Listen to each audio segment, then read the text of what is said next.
Olá, esse é mais um vídeo da disciplina de hidrostática e calorimetria, e nesse vídeo a gente vai tratar especificamente de pressão hidrostática. No vídeo passado nós falamos sobre pressão, de forma geral, levando em conta até objetos sólidos repousando sobre superfícies planas horizontais.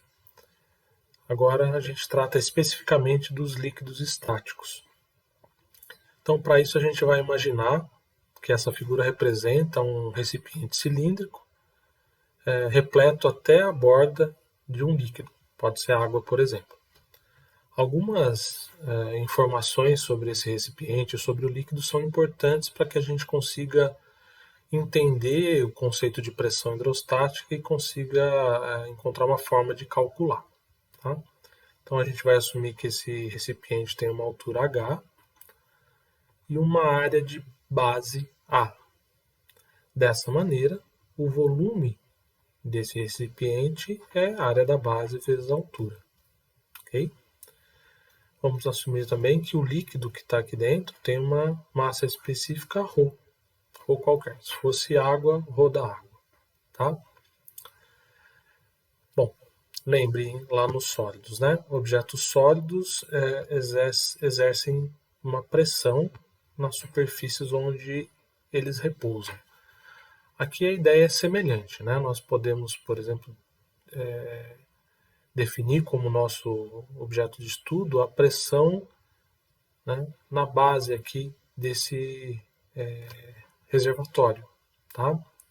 Então, qual é a pressão exercida aqui dentro desse reservatório, na base? Bom, nessa área aqui da base.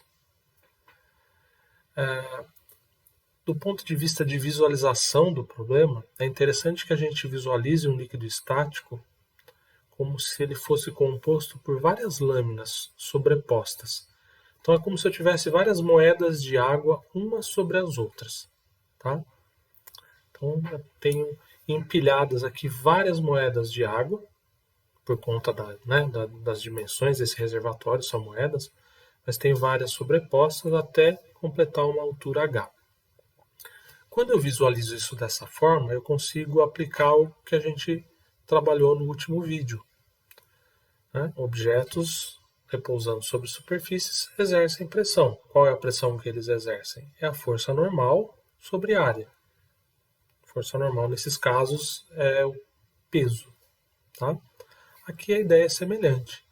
Então, a pressão exercida aqui, na base desse reservatório de água, vou assumir que é água, para ficar mais fácil de falar nos exemplos. Então, a pressão exercida vai ser a força normal dividido por área, onde a força normal é o peso, dessas moedas de água sobrepostas. Tá? Peso, vocês relembraram lá em Física Fundamental, no semestre passado, peso nada mais é do que massa vezes a aceleração da gravidade. Mas massa também, na última aula a gente viu que tem uma relação com a massa específica da substância e com o volume. A gente sabe que, vou colocar aqui uma outra cor, que densidade ou massa específica é massa por volume. Consequentemente, massa é massa específica vezes volume. Então, portanto, eu consigo reescrever isso aqui como massa específica vezes volume vezes gravidade dividido por área. O volume, para um recipiente cilíndrico, está aqui. É a área da base vezes a altura. Então, eu ainda posso, mais uma vez, reescrever essa equação como massa específica que multiplica área vezes altura, que é a definição de volume, vezes a gravidade, dividido pela área da base. Note que a área da base aparece aqui no numerador dessa fração, lá no volume, e no denominador. Portanto, a pressão fica reduzida a massa específica vezes gravidade vezes altura. Tá? Então, ou densidade vezes gravidade vezes altura. Então, a pressão exercida aqui, né, na base desse líquido, por conta, né, das lâminas de líquido que estão sobrepostas, é ρGH, massa específica, gravidade e altura. Lembra também que a gente viu na última aula que ρ vezes G, ou seja, massa específica vezes gravidade, é o peso específico. Então, isso também pode ser reescrito como peso específico vezes altura. Bom, então a pressão aqui embaixo, né, ela depende do quê? Ela depende do líquido que eu tenho aí no reservatório, água, por exemplo, e da altura da coluna de líquido acima daquele ponto. Tá? Então é ρ uma H. Ok? Vou colocar aqui como um exemplo, né? Vamos supor que nós tivéssemos um líquido como sendo água, que é massa específica de 10 ao cubo quilos por metro cúbico. Vamos assumir uma gravidade de 10 metros por segundo ao quadrado e que a altura aí desse reservatório é de, por exemplo, 10 metros. Né? Isso faz com que a pressão hidrostática, eu vou introduzir agora esse Hzinho para lembrar que a pressão que eu estou calculando aqui é a pressão exercida pela coluna de líquido acima do ponto ali onde eu vou fazer a observação. Tá? Então aqui eu poderia já também introduzir o H. Então a pressão hidrostática vai ser ρGH, então é 10 ao cubo quilos por metro cúbico, que multiplica 10 metros por segundo ao quadrado, que multiplica os 10 metros da coluna de água. Então, a pressão hidrostática, veja, todas as unidades aqui são do sistema internacional, do SI. Quilômetro cúbico para massa específica, metro segundo ao quadrado para aceleração da gravidade e metro para altura. Como pressão no SI é Pascal, ou Newton metro quadrado, significa que a junção dessas unidades vai me levar ao Pascal. Tá? É fácil de observar isso. Se a gente simplificar, por exemplo, 1 metro daqui com 1 metro ao cubo, aqui embaixo sobraria metro quadrado, e o quilo metro segundo ao quadrado é massa vezes aceleração, que é força. Então sobra a unidade de força, que é Newton, por metro quadrado, portanto, Pascal. Né? Do ponto de vista numérico, eu tenho 10 vezes 10 vezes 10 ao cubo, que é 10 à quinta. Então, 10 à quinta Pascal seria o valor da pressão hidrostática nesse exemplo. Note que o valor da pressão hidrostática aqui na base, em qualquer ponto dessa base.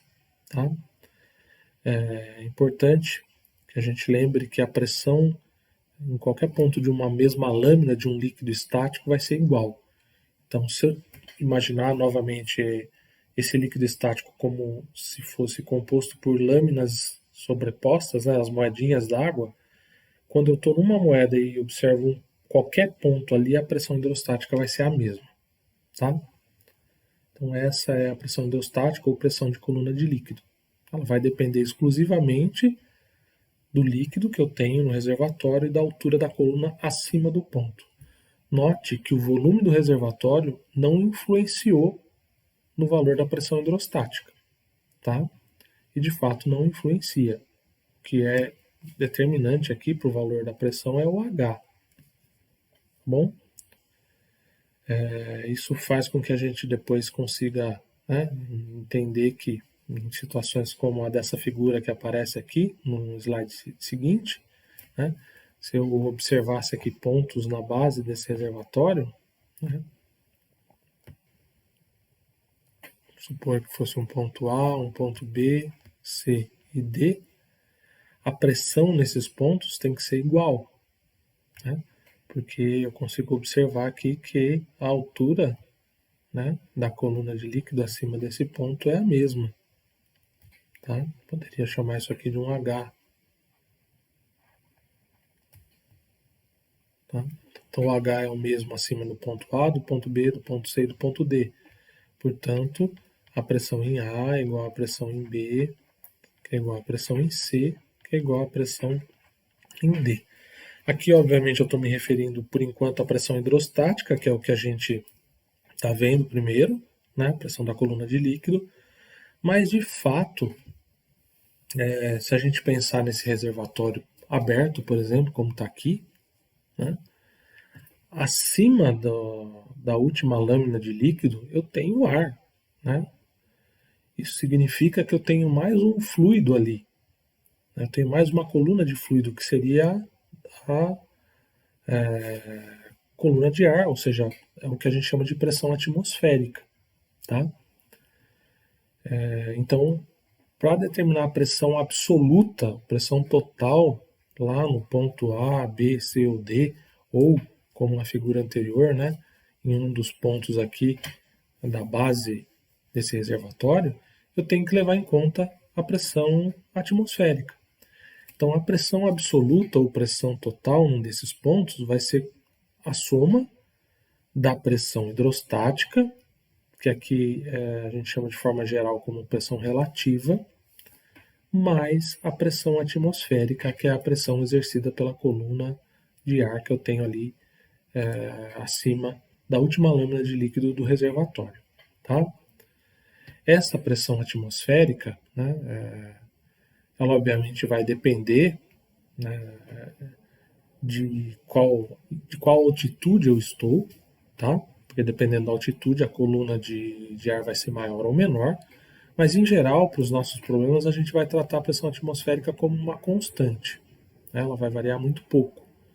Então, a pressão atmosférica é 1 atm, né? Mas como a gente vai trabalhar com unidade do sistema internacional, a gente trabalha com Pascal. Então, ela é 1,01 vezes 10 a quinta Pascal, ou aproximadamente 10 a quinta Pascal. Tá? Então, a pressão absoluta num determinado ponto lá de um reservatório contendo um líquido estático, um reservatório aberto, vai ser igual à pressão hidrostática, que eu estou chamando aqui de relativa, para os nossos primeiros exemplos, mais a pressão atmosférica. Então, nesse caso anterior aqui, né, que eu calculei a pressão hidrostática, se eu fosse calcular a pressão absoluta, tá, vou chamar simplesmente de P, essa pressão seria igual à pressão hidrostática mais a pressão atmosférica. Então seria o 10 a quinta Pascal do que eu calculei aqui para a pressão hidrostática, mais, né, eu estou assumindo aqui também aproximadamente 10 a quinta Pascal para a pressão atmosférica, então seria mais 10 a quinta Pascal. Portanto, a pressão absoluta, ou simplesmente pressão, ou pressão total, aqui num ponto dessa última lâmina de líquido no reservatório, seria igual a 10 a quinta mais 10 a quinta. Tá? Aí toma cuidado com essa, com essa soma, né? É muito comum que alguns alunos escrevam isso como 10 a décima. Acaba confundindo com aquela propriedade de multiplicação de potências de mesma base. Aqui eu tenho uma soma. Então é como se eu tivesse, vou chamar o meu 10 a quinta de x, tá? Então é como se eu tivesse x mais x.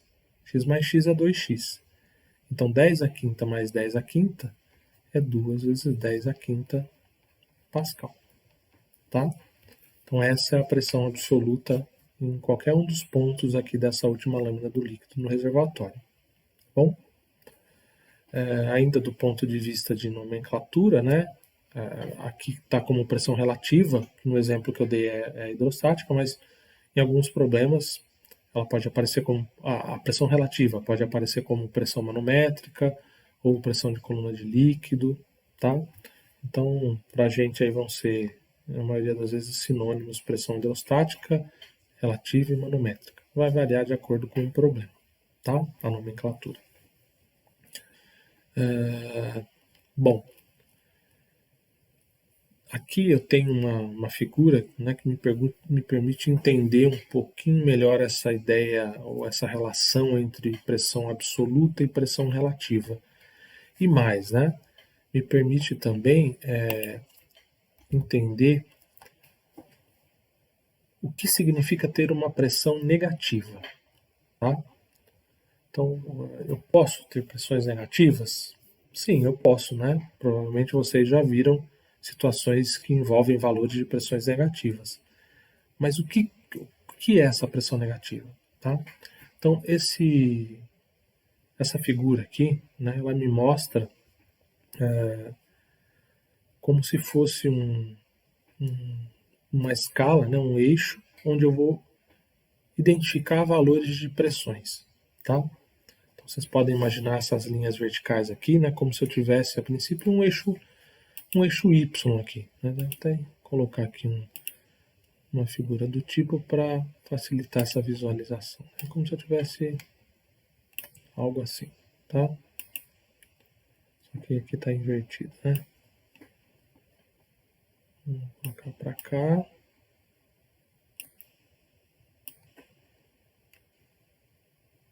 Está aqui nosso eixo Y, tá? Veja, nesse eixo Y eu consigo identificar, logo de início, o zero, tá? O zero, e aí eu vou, para cada ponto do eixo Y eu vou identificar valores, mas em duas escalas diferentes. Primeiro na absoluta e depois na relativa, tá? Então vamos começar primeiro tentando entender essa figura para pressões absolutas. Então, como isso é um eixo Y, aqui é como se fosse o meu zero, tá? Na escala absoluta. Então, nesse ponto, eu tenho pressão de zero, vamos assumir uma unidade do SI Pascal, com o intuito de simplificar, aqui é introduzido um prefixo de potência de 10, que é o quilo. Então, aqui o kPa, né, o quilopascal. Então, é simplesmente um zero, tá? Com unidade kPa, 0 kPa. Então, esse seria o que é considerado vácuo total, tá? Não tem pressão alguma. Vamos ainda focar na pressão absoluta, tá? Então, se eu assumir, por exemplo, um acréscimo de 51 kPa acima desse zero, tá? Eu tenho aqui no eixo Y 51 kPa pressão absoluta. Se eu assumir mais 50 acima lá do zero, né, eu vou ter 51 que eu já tinha mais 50, que vai dar 101. Né? Então, estou somando 51 com 50, deu 101. Ok? Se eu acrescentar mais 50 aos 101 que eu tinha, eu vou para 151. Então, note, né? Como eu disse, é um eixo onde eu vou demonstrar alguns valores de pressão, denotar alguns valores de pressão. Eu começo do zero, que seria o vácuo total, e estou acrescentando valores, eu estou indo acima aí nesse eixo, tá bom? Só que aqui, particularmente nesse ponto, tá? Nesse ponto aqui onde eu fiz a flechinha, o 101 kPa é exatamente o valor da pressão absoluta, da pressão atmosférica. Lembra lá do slide anterior, né? Pressão atmosférica é 1,01 vezes 10 a quinta Pascal. Isso aqui é a mesma coisa que 1,01 vezes 10 ao quadrado vezes 10 à terceira. Concorda? Veja, 10 ao quadrado vezes 10 à terceira é 10 à quinta. Então eu simplesmente quebrei esse 10 à quinta como uma multiplicação de 10 ao quadrado vezes 10 à terceira. Aí eu vou agrupar esses dois primeiros termos, 1,01 vezes 10 ao quadrado. 10 ao quadrado é 100, 1,01 vezes 100 é 101. E o 10 à terceira, lembra, prefixo quilo, tá? Então é kPa. Então a pressão atmosférica, tá? A pressão atmosférica pode ser escrita como 101 kPa, se eu assumir o 1,01 vezes 10 à quinta, tá? Então 101 kPa. Então aqui nessa figura, note, ó, 101 kPa de pressão absoluta, que é igual à pressão atmosférica, ok? Então, nessa minha escala, aqui é o valor da pressão atmosférica, 101 kPa. Nesse ponto, eu entro com a escala relativa, com a pressão relativa. Então, é como se eu estivesse agora definindo que no valor de 101 kPa de pressão absoluta, eu tenho 0 kPa de pressão relativa. Tá? Então, como se eu estivesse dizendo, ó, esse aqui é um novo zero, mas para a pressão relativa. Okay? Se aqui é o zero da pressão relativa, isso significa que eu vou poder ter valores negativos, tá? Do ponto de vista de pressão relativa. Valores abaixo do zero vão ser valores negativos. Então, se do ponto da atmosférica até aqui, essa outra linha horizontal, eu tenho 50, isso significa que de pressão relativa eu vou ter menos 50. Se eu descer mais um pouco até o vácuo total de pressão absoluta, onde eu desço mais 51, então isso significa que eu vou ter menos 101 kPa de pressão relativa. Tá? E valores acima do zero relativo, aí sim eu acrescento. Né? Eu somo valores. Então, se é zero, se eu subo 50, eu vou ter 50 kPa de pressão relativa. Tá bom? Então, posso ter pressões negativas? Posso. Pressões relativas. Pressões absolutas, não. O menor valor de pressão absoluta que eu vou ter é o 0 kPa, ou 0 Pascal, ou zero. É o vácuo total. Tá bom? Lembrem-se, né, que existe uma relação de pressão relativa e pressão absoluta. A pressão absoluta é igual à pressão relativa mais a pressão atmosférica. Tá? Foi isso que eu mostrei aqui nesse slide, no slide anterior. Então, se a pressão absoluta é a relativa mais atmosférica, aí eu consigo também reforçar o que a gente discutiu nessa figura. Né? Veja, quando a pressão relativa é zero, que seria esse ponto aqui, né? Se a pressão relativa for zero, isso significa que a absoluta é igual à atmosférica, que é exatamente o que eu tenho aqui. Tá bom?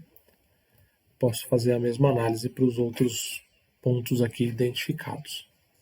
Ok? Bom, eu acho que para esse vídeo já é suficiente, senão ele fica muito longo, tá? Depois, no próximo vídeo, eu vou falar sobre outros conceitos fundamentais relacionados à pressão e faço alguns exercícios como exemplo para que vocês possam, na próxima aula, resolver os exercícios da lista. Ok? É isso, pessoal. Até mais.